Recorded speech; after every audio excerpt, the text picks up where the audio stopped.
यो पहिलाको डिजे बजाउँछ। आई मिन अब संसद भवनभित्र चाहिँ प्रपर माहौल हुन्छ है। बालेनले नाचिहाल्छ, रवि गाइहाल्छ, सुधन डिजे बजाइहाल्छ। प्रचण्ड एक्लै, प्रचण्ड चाहिँ अब गोटी खेल्दै बस्छ। विदेशी चलखेलले चाहिँ हल्का होइन नेपाली भन्दा पनि मजाले प्रगति गरेको देखेर एकदमै राम्रो लागिरहेछ होइन।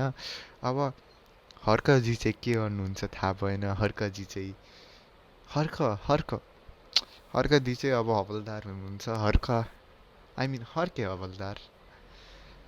हर्कजी के गर्नुहुन्छ त्यो त कसैलाई पनि थाहा छैन। तर यस्तो चेप्पाइदिए चाहिँ नगर्नु हौ।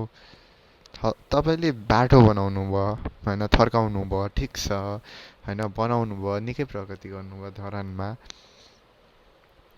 तर अब तपाईँले धरानलाई प्रगति होइन एज अ रिफरेन्स जसरी हेर्न मिल्योस् हामीले